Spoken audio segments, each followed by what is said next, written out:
Alhamdulillah. Selamat datang ucapkan kepada anda yang bersama dengan kami dalam program Sembang pada pagi ini, pada hari yang barakah yang cukup istimewa pada pagi ini, hari Jumaat, hari segala penghulu. InsyaAllah. Saya Mazaki Ajalui, menjadi moderator anda, dan topik yang dikongsikan pada ini cukup menarik berkaitan dengan wakaf SMB, iaitu kongsi rezeki untuk kebaikan hakiki dengan wakaf SMB. Dan sedikit makluman dengan penceramah kita pada pagi ini yang berbahagia, Datuk Profesor Dr. Muhammad Akram merupakan pengarah eksekutif Pusat Pengurusan Isra dan juga Profesor di Universiti IPSEF, dan kini beliau merupakan pengurusi ESMB Wakalah Senam Berhad.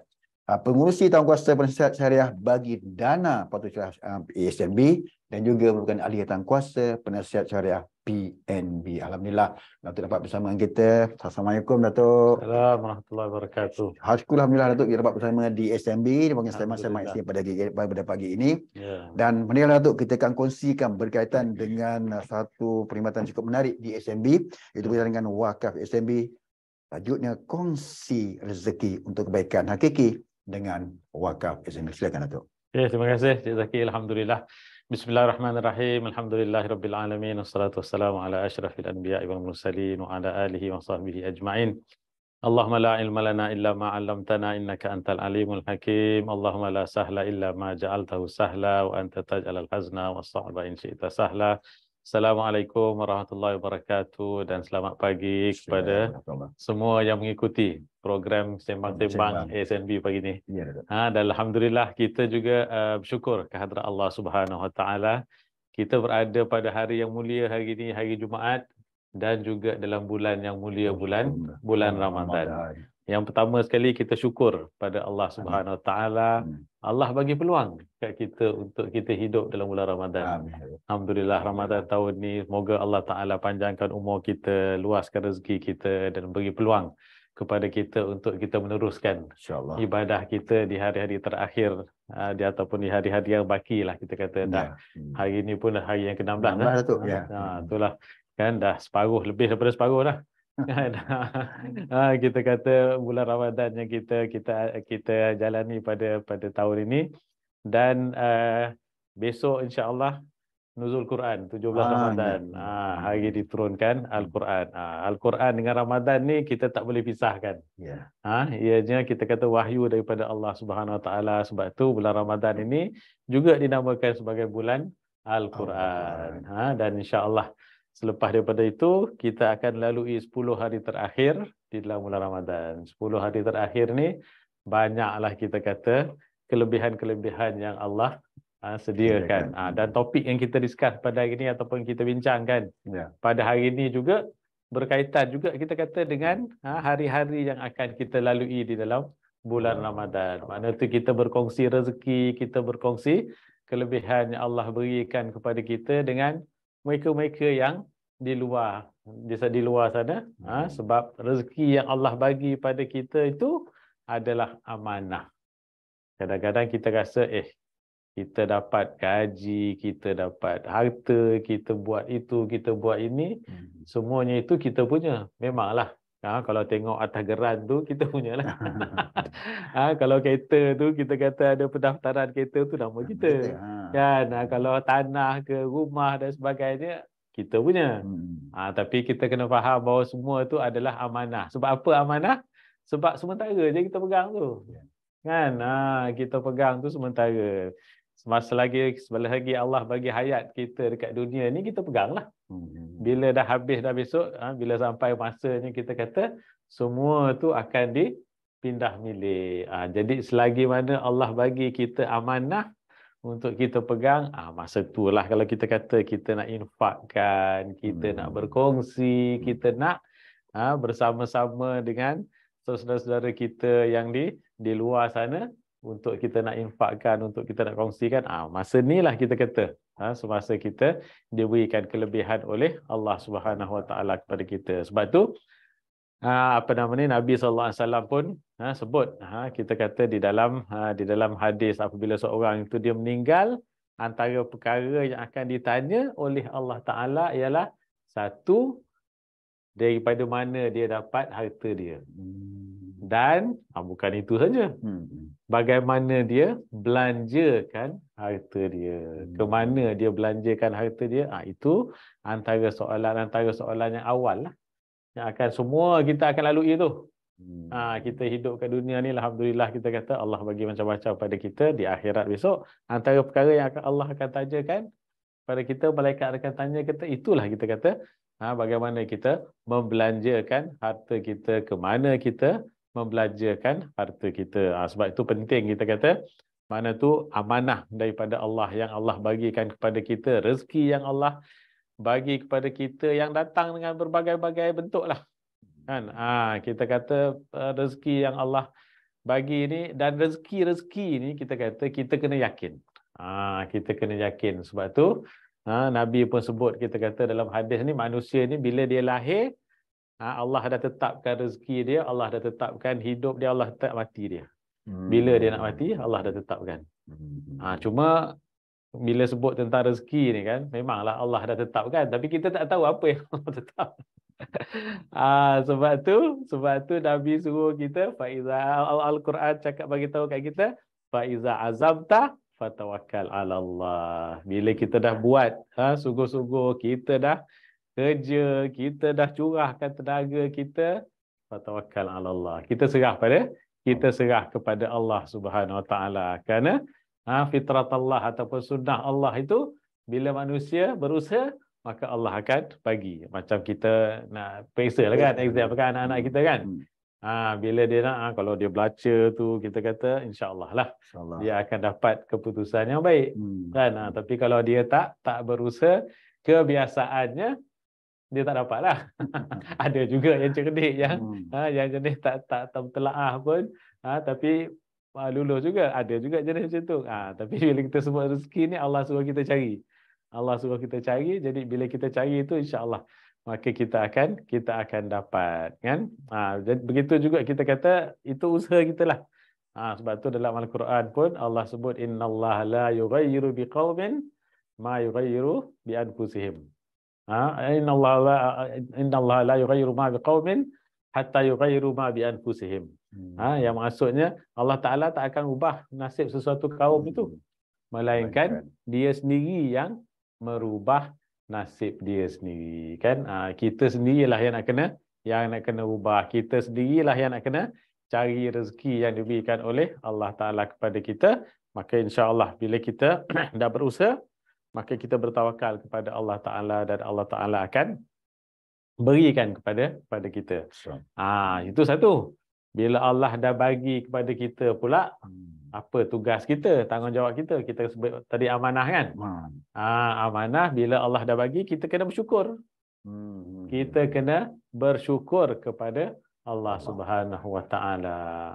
Bila kita bersyukur, la azidannakum. Nabi kata dalam satu hadis, kalau kita bersyukur kepada Allah, maka Allah akan tambah lagi. Sebab tu kadang-kadang bila kita sebut tentang infak ni kan, kita bagi RM10, kita bagi RM20, bila bawa keluar RM10, RM20 tu kita rasa Allah dah kurang lah RM10, dah kurang RM20 kan? Daripada dompet kita. Tapi bila Nabi sebut la azidannakum tu, mana tu bila Nabi sebut bahawa akan ditambah tu, kita kena yakin tu. Kita kena yakin bahawa Allah akan tambah. Lepas daripada tu insya-Allah akan bertambah, akan melimpah, kita kata rezeki yang Allah bagi kepada kita, kan? Sebab tu apa nama ni, kita kata kita kena yakin tentang apa yang Allah Subhanahu Wa Taala akan beri kepada kita. Kan? Jadi sebab tu kita kata penting, kita kata dalam kehidupan kita ni, kita sentiasa yakin kepada apa yang ditentukan oleh Allah Subhanahu Wa Taala. Kerana kita bersyukur, Allah akan tambah rezeki yang diberikan kepada kita. Begitu juga kita kata, bila kita sebut tentang pintu rezeki ni, berbagai-bagai lah. Kan? Sebab kita kata kadang-kadang ada orang dia takut nak dapat anak. Kan? Dia takut, Kang sekarang ni anak seorang, gaji banyak ni, kan tambah anak seorang lagi, Kang, bertambah pula belanja. Memanglah tambah belanja. Memaafkan. Tapi kita kena yakin bahawa setiap maulud tu Allah, setiap anak yang Allah bagi kepada kita ada rezeki dia masing-masing. Kan? Kadang-kadang rezeki itu datang daripada sumber yang kita tak jangka kadang-kadang. Itu kita kata bila Allah buka pintu rezeki kepada kita kadang macam-macam lah kita kata. Pintu rezeki yang diberikan oleh Allah Ta'ala. Tapi kita kena yakinlah. Kita kena yakin, kita kena berusaha, kita kena beristighfar. Kita kata, insya-Allah Allah Subhanahu Wa Ta'ala akan buka rezeki itu. Dan yang penting ni dalam hidup ni sebenarnya ialah keberkatan. Bila kita sebut tentang barakah ni, sebenarnya luas lah kita kata. Penafsiran ulama tentang barakah ni luas. Kan? Mana tu bila kita membantu orang, kan? Bila kita bantu orang akan ada barakah dalam kehidupan kita. Dalam kita menguruskan harta yang Allah bagi kepada kita, kan? Kalau dalam Islam kita kata kita ada zakat, kita ada sedekah, dan kita di SNB kita ada wakaf, kan? Semua itu pintu-pintu untuk kita menguruskan harta yang diberi amanahkan oleh Allah Ta'ala kepada kita. Kan? Jadi, apabila kita menguruskannya dengan cara yang diberkati oleh Allah Ta'ala, Allah tak bagi kita, kita kata belanjakan harta kita dengan jalan yang tak baik, maka kita tak boleh belanjakan harta kita dengan jalan yang baik. Kalau kita belanja dengan jalan yang tak betul, buat maksiatnya dengan rasuahnya dan sebagainya, maka tak ada berkat lah kita kata dalam kehidupan kita. Kita perlu keberkatan kepada dalam kehidupan kita. Allah halarang kita daripada bermuamalah dengan riba contohnya. Kita bergelumang dengan riba. Tak ada barakah lah kita kata di dalam harta yang diberikan oleh Allah Ta'ala. Bila tak ada berkat kita kata dalam apa yang Allah bagi kepada kita, maka macam-macam lah akan berlaku. Duit yang setinggi gunung pun yang kita ada tak cukup. Sebab apa? Sebab tak ada berkat. Sebab tu kadang-kadang kita tengok ada orang yang hidup dia gaji tak seberapa, tapi dia bahagia kita kata. Kan? Dia bahagia cukup untuk diri dia, untuk anak-anak dia, untuk keluarga dia. Boleh bagi lagi ke orang lain. Kan? Sebab apa? Sebab ada dengan adanya barakah di dalam kehidupan dia, maka tak ada perkara-perkara yang berlaku ke atas diri dia yang boleh menyebabkan berlakunya kesempitan di dalam diri dia.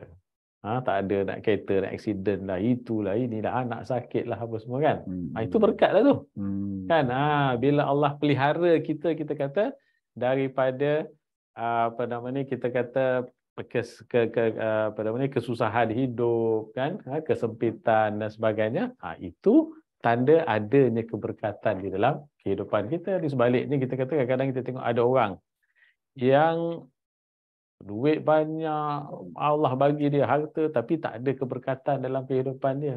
Dia hidup dalam ketakutan, dia hidup dalam kesusahan, kita kata resah mana, resah sini, pakai security lah, itu ini kan. Kita kata tak ada. Makna tu tak adanya keberkatan, kita kata sakinah tu tak ada, kita kata di dalam diri dia. Sebab tu kita kata perlu untuk kita pastikan bahawa sumber yang kita dapat itu daripada sumber yang diredai oleh Allah Subhanahu Wa Taala, dan begitulah cara kita belanja. Kita sebut tadi tentang sedekah. Sedekah ni sebenarnya adalah kadang-kadang kita keliru juga. Kita ada sedekah, kita ada zakat, kita ada wakaf. Apa beza antara istilah-istilah ni kan?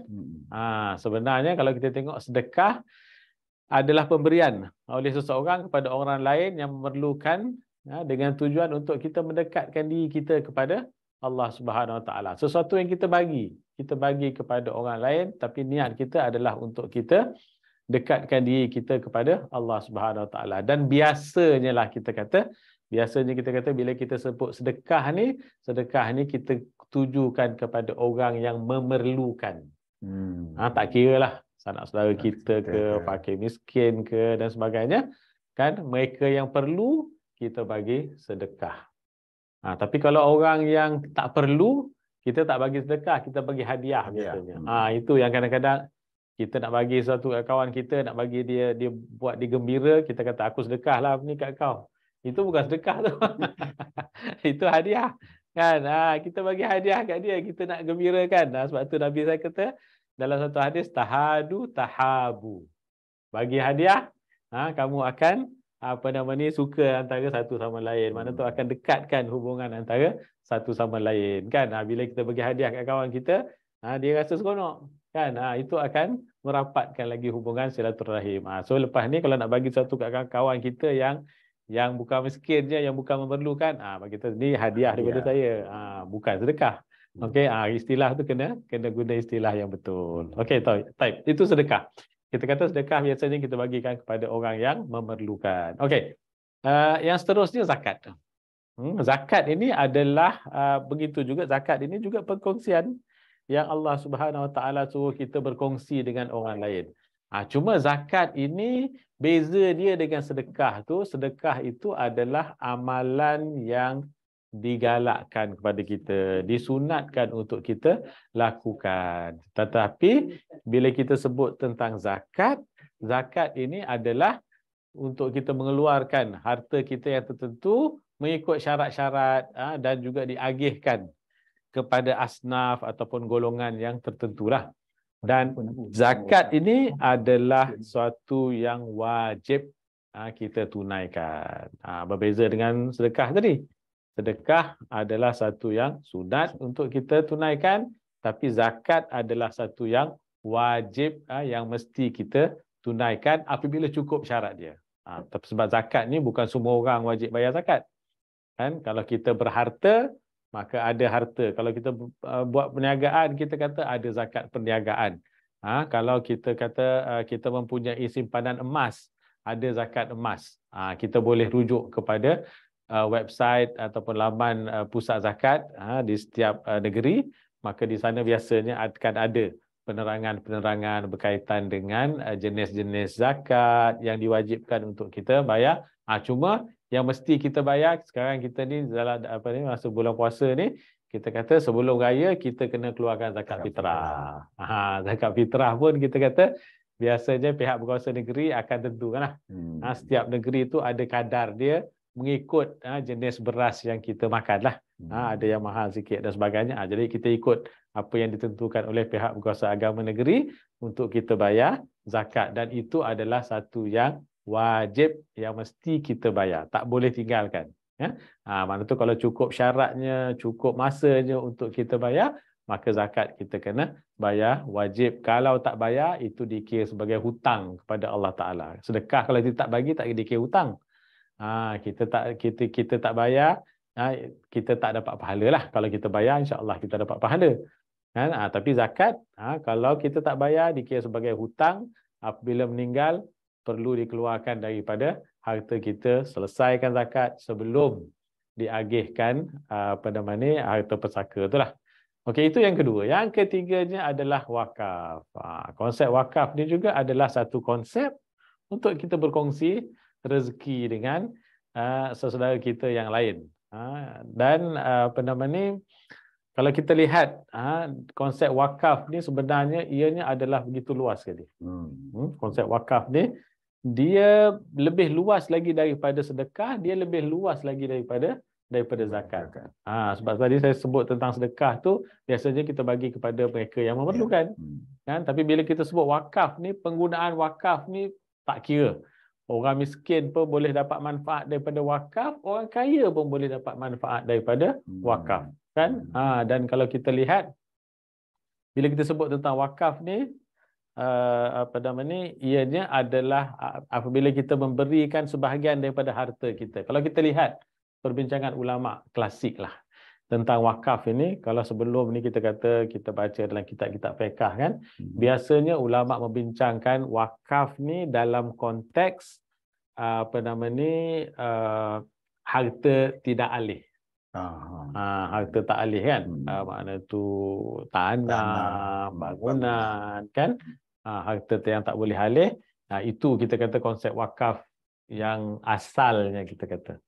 Tapi kalau kita lihat ulama berijtihad, ulama telah mengembangkan lagi kita kata konsep wakaf ini kepada wakaf tunai, wakaf duit kita kata. Kalau duit pun kita ada duit kita boleh wakafkan.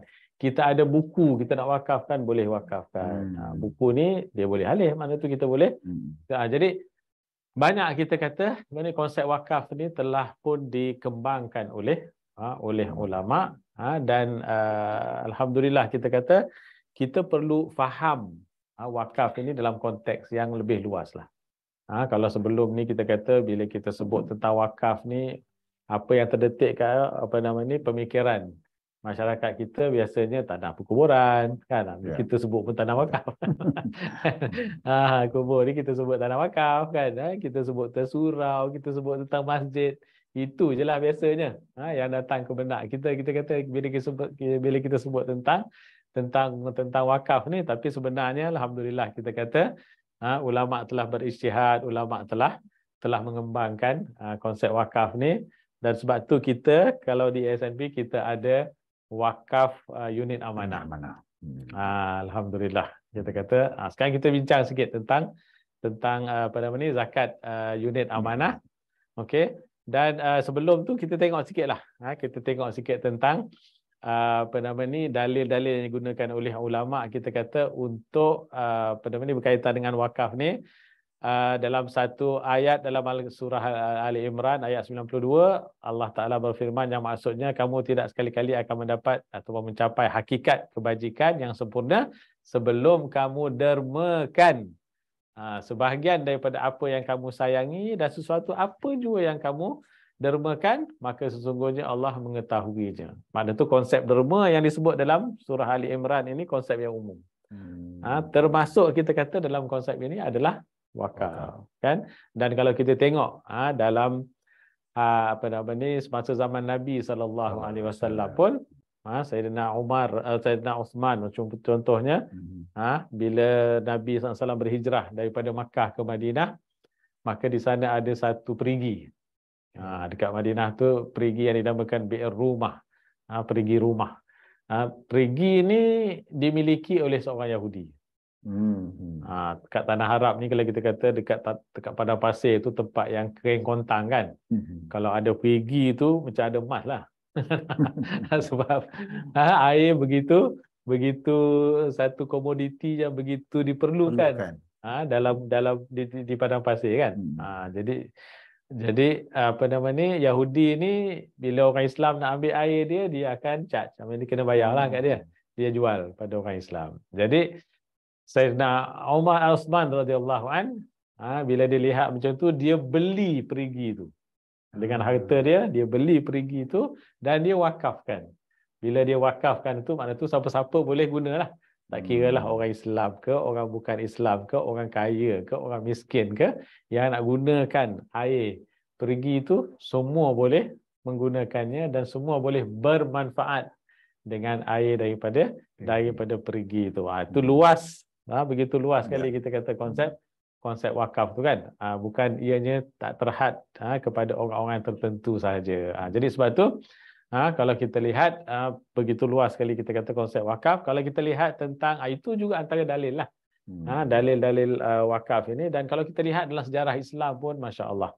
Bila kita sebut tentang wakaf ni, manfaat wakaf ni begitu banyak sekali. Antaranya kalau kita lihat di kota Baghdad pada satu masa dulu, di kota Damaskus pada satu masa dulu, ada hospital yang dibina dengan dana wakaf. Ada sekolah, ada universiti. Universiti Al-Azhar, antara universiti yang tertua di dunia. Kan? Itu juga terbina, kita kata, Universiti Al-Azhar itu dengan harta wakaf. Manfaat daripada wakaf. Sebab tu saya ingat dulu kawan-kawan yang belajar dekat Al-Azhar kan. Mereka selalu sebut, mereka kata mereka bayar yuran tak tahulah berapa ringgit je. Untuk setahun. Dan kalau di awal-awal dulu Al-Azhar bukan setakat tidak mengenakan yuran kepada pelajar, tetapi mereka juga memberikan beasiswa. Sebab apa? Sebab pada masa itu kita kata Azhar sebagai satu institusi, mereka mempunyai banyak tanah wakaf dan mereka kembangkan, bangunkan tanah wakaf itu dengan membina bangunan-bangunan, rumah, asrama dan sebagainya, kan, dan daripada hasil daripada sewaan daripada bangunan-bangunan ini mereka gunakan untuk mereka membantu pelajar-pelajar untuk institusi itu sendiri. Untuk Al-Azhar itu sendiri, gaji pensyarahnya, gaji pekerja dan sebagainya, staf-staf semua, mereka menggunakan duit wakaf itu untuk kita kata universiti itu sendirilah. Begitu banyak sekali kita kata hasil yang mereka dapat apabila mereka kembangkan konsep wakaf ini. Begitu juga hospital dan juga jambatan dan sebagainya, banyak kita kata yang dibina melalui konsep wakaf ni. Jadi dari segi itu kita kata begitu luas sekali lah. Dan kalau kita lihat tentang jenis wakaf, kan wakaf ni sebenarnya ada wakaf am, ada wakaf khas. Ada dua jenis wakaf. Wakaf am ni kita kata wakaf yang umum lah. Makna tu apabila kita wakafkan sesuatu tu kita tak meletakkan apa-apa syarat. Adanya wakaf khas, kita kata wakaf ini adalah wakaf yang diberikan untuk tujuan tertentu. Contohnya lah, saya wakafkan bangunan ini untuk dijadikan sekolah. Itu dikira sebagai wakaf khas. Kan? Makna tu boleh digunakan untuk tujuan yang tertentu saja. Tak boleh nak bagi sewa ke orang ke, nak buat itu buat ini, tak boleh. Kan? Sebab ini memang diwakafkan untuk tujuan yang tertentu. Itu dikira sebagai wakaf yang khas. Kan? Jadi sebab tu kita kata konsep wakaf ini boleh wakaf yang umum, wakaf yang khas. Begitu juga kalau kita lihat dalam kitab-kitab fiqh, ada dibincangkan juga tentang wakaf zurri, dinamakan. Wakaf zurri ni adalah wakaf keluarga. Mana tu kalau kadang-kadang kalau macam sekarang ni ada orang yang kita kata jutawan, hartawan, kita kata mereka buat yayasan, kan. Mereka buat yayasan, sebahagian harta mereka itu mereka berikan kepada yayasan, dan yayasan itu menguruskan harta mereka, dan manfaat daripada situ dia bagilah kepada mereka-mereka yang memerlukan. Tapi konsep wakaf zurri ini adalah wakaf yang diberikan untuk kegunaan keluarga. Makna tu harta itu apabila diwakafkan, maka ianya akan diuruskan dan manfaat dia pergi kepada ahli keluarga, orang yang mewakafkan itu, dengan syarat-syarat yang ditetapkanlah. Mereka boleh menetapkan apa syarat-syarat yang diperlukan. Okey. Baik, kita lihat kepada apakah kelebihan lah kita kata. Bila kita sebut tentang wakaf ini, alhamdulillah banyak kelebihan yang disediakan oleh Allah Taala. Sebab itu jangan sekali-kali kita lupa untuk kita mewakafkan sebahagian daripada harta kita. Antaranya kalau kita lihat ialah bila kita sebut tentang wakaf ni dikira sebagai amal jariah juga. Maksud amal jariah ni makna tu pahala yang berterusan. Kan? Sebab tu dalam satu hadis Nabi SAW sebut, "Idza mata ibnu Adam in qata'a min amalihi illa min salat." Apabila matinya seorang anak Adam itu, maka akan terputus amalan dia, melainkan 3 benda. Yang pertama sedekah jariah. Yang kedua ilmu yang bermanfaat yang diajarkan kepada orang lain. Makna tu ilmu ni bila kita ajar pada orang lain, maka orang tu akan sampaikan kepada orang lain sampai makna tu itu juga dikira sebagai pahala yang berterusan. Dan yang ketiga, anak yang soleh yang mendoakan untuk kedua ibu bapa dia. Sebab tu penting kita kata anak-anak, khususnya ibu bapa yang dah tak ada, kita sentiasa doa. Paling kurang Rabbi ghfir lana wa liwalidayna warhamhuma kama rabbayani shaghira. Kan, selepas setiap sembahyang tu jangan lupa untuk kita doakan untuk kedua ibu bapa kita. Kadang-kadang kita tak rasa pun. Kan, kadang khususnya kita kata kalau ibu bapa kita dah lama meninggal, tapi kita percaya dengan hadis Nabi SAW ni ada manfaat dia. Kan, bila kita doa supaya Allah bagi pengampunan, kan, Allah merahmati kedua ibu bapa kita yang dah pergi, maka insya-Allah doa itu, doa anak tu sebagaimana disebut oleh Nabi SAW dalam hadis ini akan sampai. Kan? Itu keyakinan kita sebab Nabi dah beritahu kepada kita. Bagaimana dia sampai itu Allahu a'lam. Itu kita serah pada Allah lah.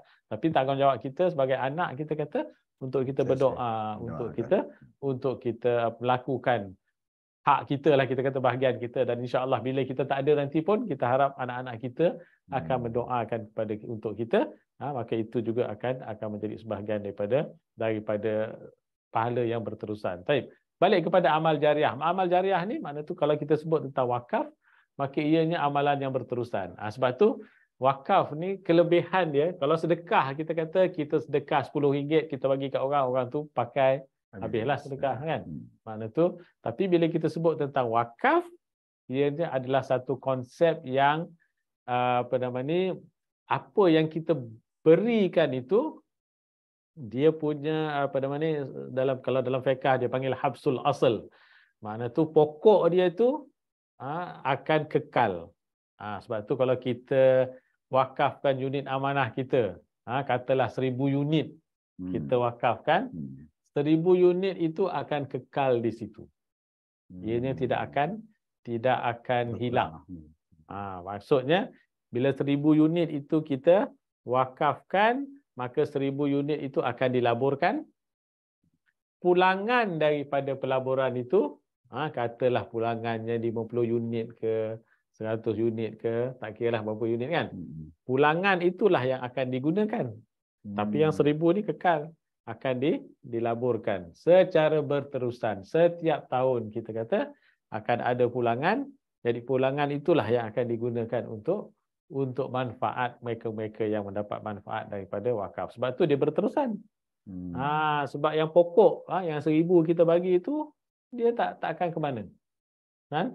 Sampai bila-bila dia akan di sana, kita kata, dan kita akan dapat daripada manfaat. Taib, itu yang pertama. Kemudian bila kita sebut tentang wakaf juga, wakaf ni biasanya kita gunakan untuk membantu mereka yang memerlukan lah. Sebab tu kami di wakalah pun kami mempunyai sistem kami yang tertentu. Nanti insya-Allah lepas ni saya akan terangkan. Kita mempunyai sistem kita yang tertentu untuk kita agihkan manfaat wakaf ini kepada mereka-mereka yang memerlukan. Sekarang ni kita bagi kepada mereka golongan yang memerlukan, dan insya-Allah kita harap satu masa nanti bila kita dah kembangkan dana wakaf kita, maka kita boleh gunakan untuk tujuan-tujuan yang lain juga, insya-Allah untuk infrastruktur dan sebagainya. Jadi kita pada masa yang sama apabila kita mewakafkan itu, maka kita juga membantu golongan-golongan yang memerlukan. Kita tengok, kita kata ramai lagi kita kata dalam masyarakat kita yang memerlukan kepada bantuan. Jadi bila kita diberikan kelebihan oleh Allah Subhanahu Wa Taala, maka kita juga perlu melihat kepada orang yang di sekeliling kita. Sebab tu kita kata dalam Islam ni kita ada semua sistem ni. Kita ada zakat, kita ada sedekah, kita ada wakaf, kan? Supaya kita berkongsi. Bila kita berkongsi, tak adalah orang yang merempat, orang yang meminta kat sana, meminta dekat sini. Kita tak nampak di dalam masyarakat. Kita pun tak, bila kita tengok orang merempat ni, kita pun rasa sedih. Kan? So kenapa tidak kita gunakan? Kita kata peluang yang Allah bagi kepada kita, kelebihan yang Allah bagi kepada kita ni, kita gunakan untuk kita bersama-sama berkongsi manfaat, kita kata, dan insya-Allah itu akan memberikan keberkatan di dalam kehidupan kita. Ia juga kita kata dapat membina masyarakat. Wakaf ni juga kita kata dapat disalurkan kepada aktiviti ekonomi.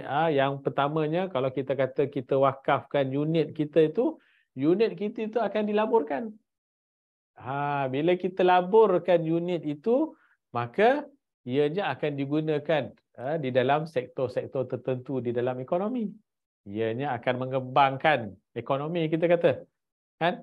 Sebab dia laburkan dalam bidang-bidang yang tertentu, dan itu akan menjana pekerjaan, meningkatkan pendapatan masyarakat, taraf kehidupan dan sebagainya. Itu bukan kita tolong orang miskin saja, tapi kita juga membantu untuk meningkatkan ekonomi masyarakat. Sebab tu kita kata dia dapat membantu, kita kata, dalam kita membina masyarakat, dan begitu juga kita kata kita dapat meningkatkan taraf sosioekonomi, sebab apabila kita bagi manfaat wakaf itu kepada mereka-mereka yang memerlukan.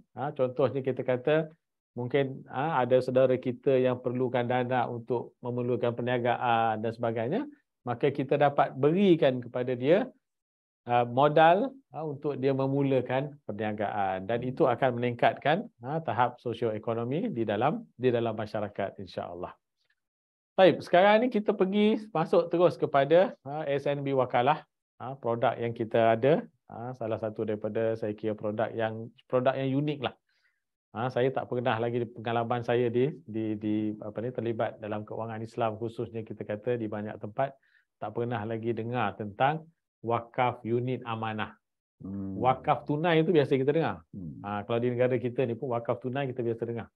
Kan? Tapi ini wakaf unit amanah ni adalah satu yang amat unik kita kata, yang kita perkenalkan, dan alhamdulillah kita kata ASNB Wakalah adalah satu entiti yang ditubuhkan pada 25 Januari 2021 yang merupakan juga salah satu daripada anak syarikat ASNB, dan entiti ini ditubuhkan khas untuk mentadbir dan menguruskan perkhidmatan wakaf yang ditawarkan kepada pemegang unit amanah saham Nasional Berhad. Jadi memang tugas tanggungjawab yang diberikan kepada kita adalah untuk kita menguruskan. Kita menguruskan, dan alhamdulillah kita bersyukur kehadrat Allah Subhanahu Wa Taala kerana Majlis Agama Islam Wilayah telah memberikan kerjasama yang begitu baik sekali kepada kita, dan telah pun memberikan taraf mutawali. Taraf mutawali yang diberikan kepada kita ni adalah untuk membolehkan ASNB Wakalah untuk menguruskan wakaf. Sebagaimana kita tahu bahawa wakaf ini adalah di bawah bidang kuasa pihak berkuasa agama, dan kalau di wilayah ni di bawah Mawib lah. Kan? Jadi alhamdulillah Mawib telah memberikan amanah kepada kita untuk memberikan status mutawali supaya kita dapat mengurus dan juga mentadbir dana wakaf amanah ASNB. Dan kalau kita lihat wakaf ASNB ini adalah platform untuk pemegang unit mewakafkan pelaburan unit amanah mereka melalui gabungan konsep pelaburan dan juga wakaf. Maknanya tu kita ada pelaburan, kita ada wakaf, dan ini sebagaimana saya sebut tadi, supaya kita dapat kekalkan unit pokok itu, okey, kita laburkan pulangan daripada unit pokok itulah yang akan digunakan untuk diberikan, untuk dimanfaatkan oleh mereka-mereka yang memerlukan. Jadi dana wakaf pemegang unit akan kekal sebagai pelaburan pokok, dan hanya pulangan hasil daripada pelaburan ini akan disalurkan bagi projek-projek berkepentingan negara, dan juga kita kata kita agihkan ini ke seluruh negara. Walaupun kita kata kita di Kuala Lumpur ni kita kata, tapi pengagihan itu selepas ni saya akan terangkan sedikit berkaitan dengan pengagihan, kita cuba agihkan ke seluruh negara, bukan setakat di Kuala Lumpur ataupun Selangor saja, tapi manfaat itu kita perluaskan ke tempat-tempat lain juga. Jadi kalau kita lihat wakaf ASNB ini adalah pelengkap lah kepada perkhidmatan pengurusan keuangan yang ditawarkan oleh ASNB, bermula daripada sejak kelahiran melalui pelaburan unit amanah ASNB sehingga ke akhir hayat, dengan membantu para pelabur untuk melaksanakan pelaburan mereka bukan setakat dekat dunia ni saja, tapi insya-Allah pelaburan kita itu akan berterusan. Sebagaimana kita sebut tadi, ianya adalah amal jariah, maka ianya akan berterusan bukan setakat kat dunia ni saja, tetapi juga di akhirat kelak, insya-Allah. Jadi kalau kita lihat, alhamdulillah kita kata sejak dana ini ditubuhkan, kami nak mengucapkan banyak terima kasih lah kepada semua yang telah melabur. Kita kata di dalam dana wakaf ini, dan alhamdulillah sejak tahun lepas lagi kita kata kita telah mendapat pulangan daripada dana wakaf ini, dan pulangan ini kita tak simpan, kita agihkan untuk kita berikan manfaat kepada mereka-mereka yang memerlukan. Kalau tengok dekat skrin tu kan, mana tu kita ada 4 agihan yang telah kita lakukan sebelum ini, Kalau dalam fasa yang pertama itu kita ada 33 agihan, jumlah agihan 5,224 dan sektor yang kita agihkan adalah untuk pemerkasaan komuniti. Now, kalau kita lihat sebenarnya kami di ASNB Wakalah, kami mempunyai proses kami yang tersendiri. Proses yang begitu mantap kita kata untuk kita mengenal pasti ke mana perlu kita salurkan manfaat wakaf ini. Dan menjadi tanggungjawab tugas kita untuk memastikan kita kata entiti yang menerima dana wakaf ini adalah entiti yang patuh kepada undang-undang dan entiti yang betul-betul memerlukan. Kalau kita lihat mana tu antara entiti agihan yang kita agihkan sekarang ni, kita kata hospital, klinik, rumah anak-anak yatim, fakir miskin, begitu juga rumah kebajikan, warga tua, orang kurang upaya, masjid, surau, sekolah dan juga tadika. Itu antara kita kata entiti yang kita agihkan. Dan jenis agihan, kalau yang agihan yang pertama hari itu, kita berikan kipas lah, kipas tower fan itu kepada entiti-entiti ini, sebab pada masa itu kita kata dana yang kita ada pun agak terhad. Okey, jadi kita agihkan mengikut kemampuan dah, mengikut apa yang ada. Kemudian alhamdulillah kita kata dalam kuartal yang kedua ataupun dalam fasa yang kedua, begitu juga kita luaskan lagi. Kita ada humidifier masa tu, kita ada mesin basuh, kita ada peti sejuk beku yang kita agihkan juga kepada entiti-entiti yang tertentu dan juga di beberapa negeri. Kalau tengok di skrin tu kan. Dan alhamdulillah fasa yang ketiga tu kita dapat lebih lagi. Jadi begitu juga kita agihkan untuk hospital, klinik, sekolah, ma'had, tahfiz kita kata, dan lebih kepada sektor pendidikan dan juga kesihatan. Dan alhamdulillah dalam fasa yang keempat itu kalau tengok pulangan itu lebih lagi. Kita ada lebih kurang 51,523. Alhamdulillah, ini menunjukkan kepercayaan yang kita dapat lah. Dan sekali lagi saya nak mengucap terima kasih kepada semua yang berwakaf. Jadi begitu juga kalau kita tengok, kita agihkan dalam sektor pendidikan, kesihatan dan juga begitu juga dengan misi kemanusiaan melalui Mercy Malaysia, peralatan sukan yang kita bagi kepada sekolah, begitu juga dengan bahan ilmiah dan juga mesin basuh yang kita berikan kepada entiti-entiti yang tertentu. Jadi alhamdulillah kita kata setakat ni kita dah dapat mulakan dan juga mereka-mereka yang berwakaf pun dah dapat melihat hasil daripada wakaf. Mana tu kalau tanpa wakaf daripada tuan-tuan dan juga perempuan, muslimin muslimat, kita tak akan dapat untuk membantu mereka-mereka yang memerlukan ini. Kan? Jadi alhamdulillah kita kata dengan adanya program ini, maka kita dapat untuk mengembangkan dan memberi manfaat kepada mereka-mereka yang memerlukan. Begitu juga kalau kita lihat untuk tahun ini kan 2023, kita dah ada satu agihan dan alhamdulillah, sekali lagi kita bersyukur kehadrat Allah Subhanahu Wa Taala. Kalau kita tengok jumlah agihan itu dia meningkat. Kalau daripada awal itu 5,000 lebih, 4,000, lepas tu yang kita sampai kepada 50,000 lebih, kan? Dan alhamdulillah kita kata pada suku yang pertama tahun ini kita mempunyai jumlah agihan hampir 500,000. 477,685. Ini petanda yang baiklah kita kata, dan juga kita mempunyai mekanisme yang begitu baik kita kata untuk kita pastikan bahawa ianya sampai kepada mereka-mereka yang memerlukan. Dan kita ada 693 agihan dalam sektor-sektor yang pelbagai. Kita ada dalam pendidikan, dalam kesihatan, misi kemanusiaan, pemerkasaan komuniti. Begitu juga bila kita sebut tentang agihan ni, kita mempunyai jawatan kuasa agihan.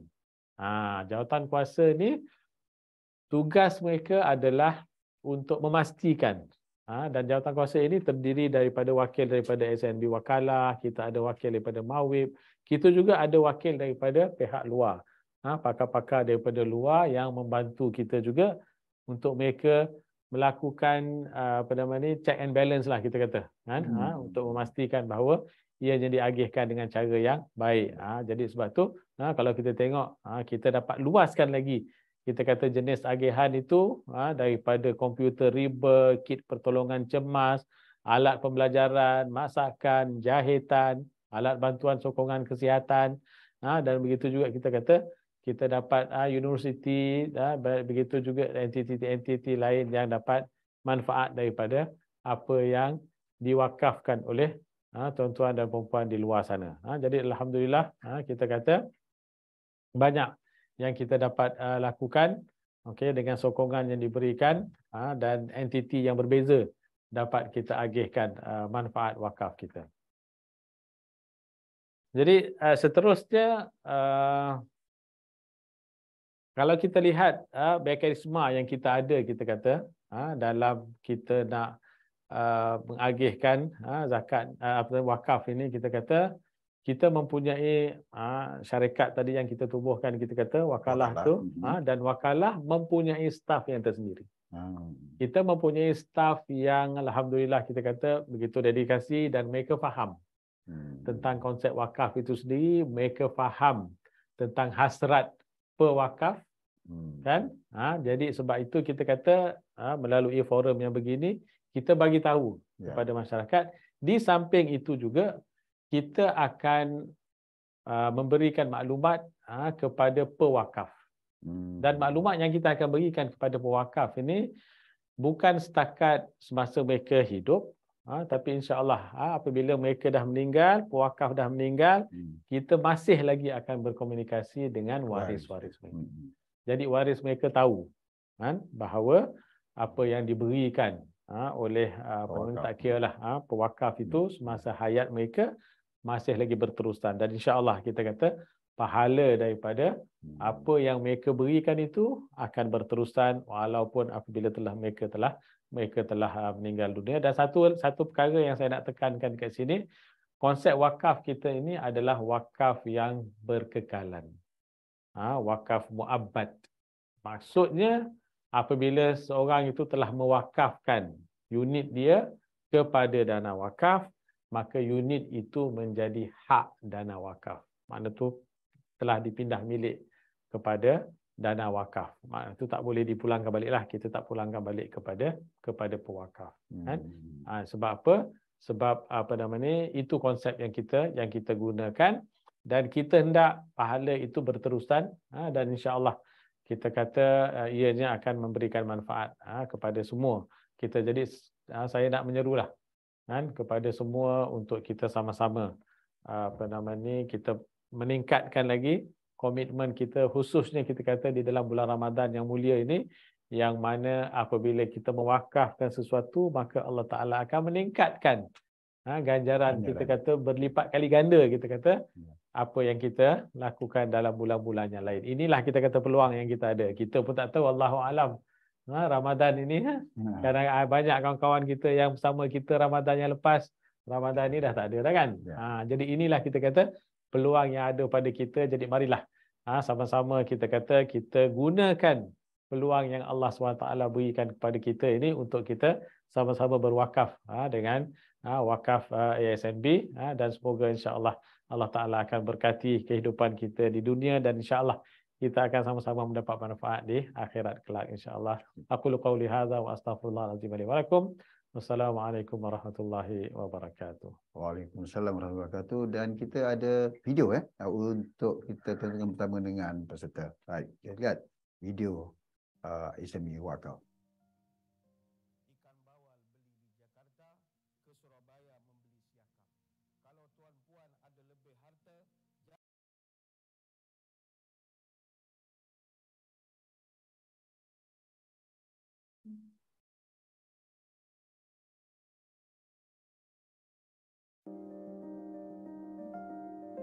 Ikan bawal beli di Jakarta, ke Surabaya membeli siakap. Kalau tuan-puan ada lebih harta, jangan berpoya. Ayo cepat-cepat kita berwakaf.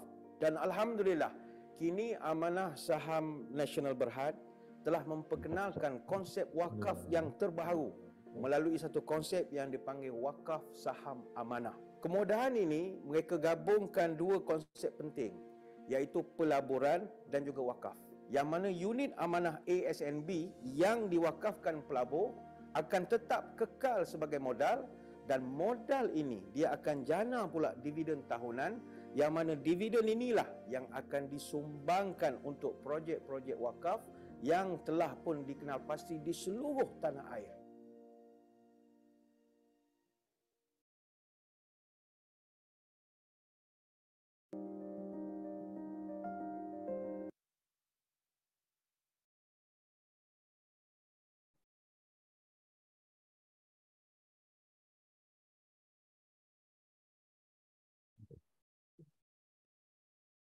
Okay, Alhamdulillah, terima kasih kepada Yang Berbahagia Datuk Profesor Dr. Muhammad Akram yang sudi bersama kita, dan diakhiri dengan hadis riwayat Imam Muslim. Maksudnya jika bagi seorang muslim itu akan terputuslah catatan amalannya, melainkan pada 3 perkara yang dikongsikan oleh Datuk tadi: sedekah jariah, ini harta yang diwakafkan, ilmu yang dimaafkan, dan juga anak soleh yang mendoakan baginya kebaikan, insyaAllah. Alright Datuk, kita ada soalan daripada Q&A peserta. Jadi pada anda yang ada soalan, teruskan menghantar di ruangan chat ataupun di ruang komen anda berada di FB Live. Okey, soalan yang pertama Datuk nampaknya datang daripada Syaza. Okey, 14. Dia ada ke sedari ke saya tak pasti. Tapi Syaza nama dia.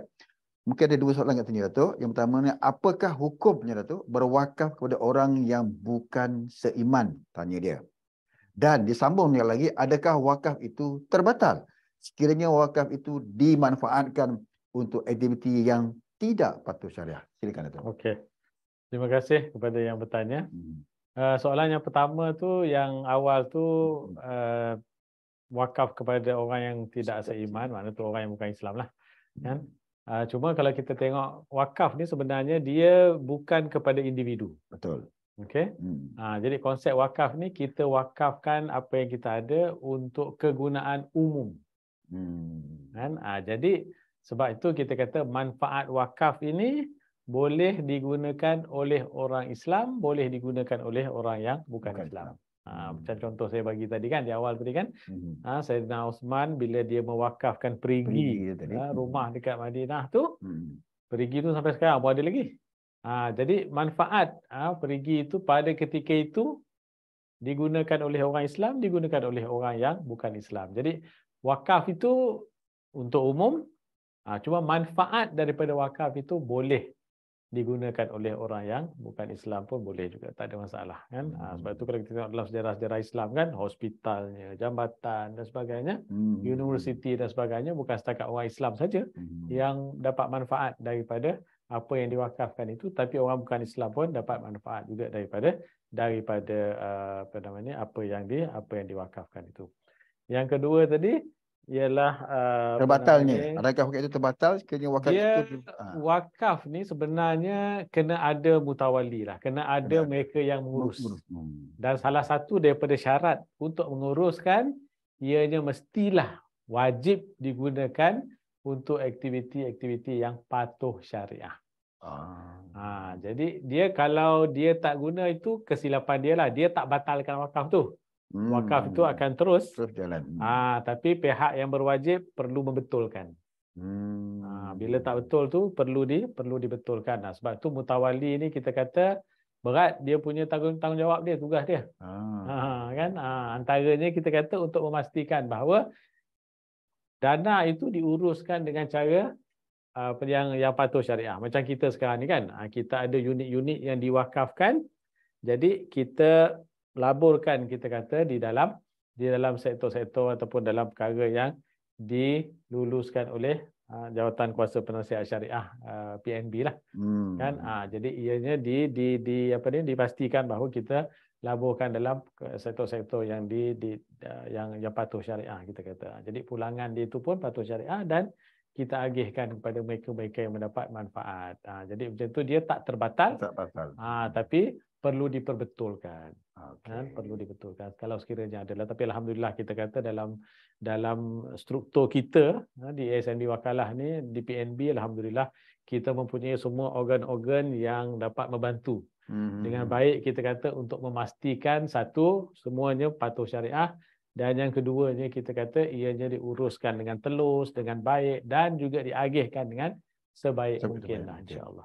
Okey, tadi Datuk mungkin tambahan daripada pelbagai sektor tadi itu yang bersambung dengan Syaza ni, yang berkaitan dengan terbatalnya bukan sahaja Islam yang menggunakannya, bukan Islam. Dan wakaf kita itu disalurkan daripada pelbagai sektor, yang pertamanya kesihatan, pendidikan, pemaksaan komuniti dan juga misi kemanusiaan. Dari konteks di sini semua umat manusia akan menggunakannya. Betul. Kan, mana tu, sebab tu kita kata lebihnya wakaf ni dia tidak ada had, kita kata, dalam kita kata mereka yang boleh bermanfaat. Sebab tu kalau kita kata macam zakat kan, zakat dia ada 8 asnaf yang boleh kita agihkan zakat itu. Kan? Tapi bila kita sebut tentang wakaf ni, dia tak tertakluk kepada asnaf zakat itu. Tapi lebih luas lagi kita kata, jadi banyak yang boleh dapat manfaat. Alhamdulillah, kita kata itu antara kelebihan wakaf ni lah. Alhamdulillah, itu dia. Saya sedar dengan keputusan jawapan daripada yang bagi Datuk. Promo yang kita nak kongsikan bersama anda sepanjang program kita SMB juga menyediakan kepada anda yang di luar sana yang ingin menganjurkan program webinar secara online ataupun secara fizikal, kepada rakan-rakan anda ataupun staf dari komuniti di luar sana, anda boleh emailkan kepada kami financiallocation@smb.pmi.com.my ataupun hubungi kami di talian 0320505813 ataupun 0320505479. Kita boleh berbincang, kita boleh anjurkan program secara dalam tiada ataupun secara fizikal. Alright. Okey, ini promo kita yang pertama, iaitu hadiah terakhir paling manis, nikmati yuran pendaftaran secara percuma. Nikmati yuran pendaftaran secara percuma. Kini anda pelaburan minimum senilai RM20,000 ataupun promosi RM100 bagi pendaftaran perkhidmatan pewarisan ASNB. Daftar pewarisan di portal MySNB ataupun cawangan SNB berhampiran anda. Okey, itu promosi kami kita yang pertama, terendah RM100 saja. Alright, ni untuk anda menangi hadiah-hadiah sepanjang kempen kami ni, simpan Vaganza online. Labur minimum senilai RM500 dalam mana-mana unit amanah ASNB secara online melalui My SNB, okey, online banking ataupun kios SNB ataupun di ATM terpilih. Alright, itu dia barangan-barangan electric gadget menjadi anda. Alright, seterusnya simpan Vaganza. Wow, Datuk dapat kereta, Datuk. Oh, alhamdulillah. Anda hanya perlu simpan dalam ASB atau ASB2 sahaja sehingga RM1,000 dalam tempoh fasa kempen untuk peluang menangi hadiah yang cukup hebat yang tertera di data atau skrin anda. Okey, sekali lagi terima kasih ucapkan kepada Imbaga Datuk yang dapat bersama dengan kita pada pagi ini. Mungkin Datuk ada perkongsian, ada kata-kata terakhir nasihat untuk para pendengar kita dalam kempen. Silakan Datuk. Terima kasih Cik Zaki. Di akhir kalam ni sekali lagi lah saya nak menyeru kan, dalam bulan Ramadan yang mulia ini, bulan puasa yang mulia ini, selepas program ni terus je klik. Kita ada boleh wakaf dengan aplikasi kita My SNB. Betul. Kita boleh berwakaf melalui kaunter dan sebagainya, melalui website, portal kan. Jadi mudah aja kita kata untuk kita nak berwakaf ni, jangan tunggu lagi. Sebab bila tunggu tu dia punya semangat tu dah berkurang lah. Kan, sebab nak buat baik ni kita buat terus. Bila kita buat terus tu insya-Allah Allah Subhanahu Wa Taala akan lebih memberikan keberkatan kepada kita. Jadi jangan tunggu lagi, jangan lewat-lewatkan. Okey, terus saja melabur selepas ini, kerana kita nak ambil peluang di dalam bulan Ramadan ini yang kita dapat pahala yang berganda-ganda daripada Allah Subhanahu Wa Taala, dan semoga Allah Subhanahu Wa Taala akan sentiasa memberkati kehidupan kita di dunia dan juga di akhirat. Sebab kita nak melabur ni, manfaat dia di dunia ni kita dapat keberkatan di dalam kehidupan kita, Allah berikan kemudahan kepada kita, dan lebih-lebih lagi kita kata di akhirat nanti insya-Allah ia akan memberikan manfaat yang berterusan. Okey, sehingga insya-Allah sama-sama Allah kumpulkan kita di dalam syurga di akhirat nanti insya-Allah. Aku qauli hadza wa astaghfirullahalazim li wa lakum. Wassalamualaikum warahmatullahi wabarakatuh dan selamat menjalani ibadah puasa di hari-hari yang berbaki ini insya-Allah. Moga Allah bagi kekuatan kepada kita untuk melakukan yang terbaik insya-Allah. InsyaAllah. Terima kasih Mebaga Datuk Prof. Dr. Muhammad Karim yang sudi bersama kami, bersama kita dalam program Sembang-Sembang SMB atas jemputan Datuk sudi meluangkan masa untuk hadir pada pagi ini, dan kita harapkan kepada anda yang bersama dengan kami mendapat manfaat info-info yang cukup baik daripada yang Mebaga Datuk. Ada sekali lagi bagi pihak SMB, mereka terima kasih kepada Datuk, dan kita harapkan kita akan dapat berjumpa sore hari nanti insya-Allah. Dan kepada anda di luar sana, kita ucapkan selamat berpuasa dan kita tinggal lagi dah pun masuk tahun yang kedua. Baru sikit lagi Datuk kan. Dan kita harapkan anda sentiasa sehat di luar sana dan jaga diri, dan kita harapkan anda sentiasa sehat dan berbuka dengan bersama dengan keluarga kita sayang. Tak terlambat katanya Datuk. Ucapkan selamat berhari raya nanti insya-Allah. Dan bagi pihak SMB lagi mereka terima kasih. Mohon maaf di atas kurang berlaku sepanjang program menjalankan, dan kita berjumpa di lain waktu. Sekian. Wabillahi taufiq wal hidayah. Wassalamualaikum warahmatullahi taala wabarakatuh. Terima kasih. Warahmatullahi taala wabarakatuh. Terima kasih. Terima kasih.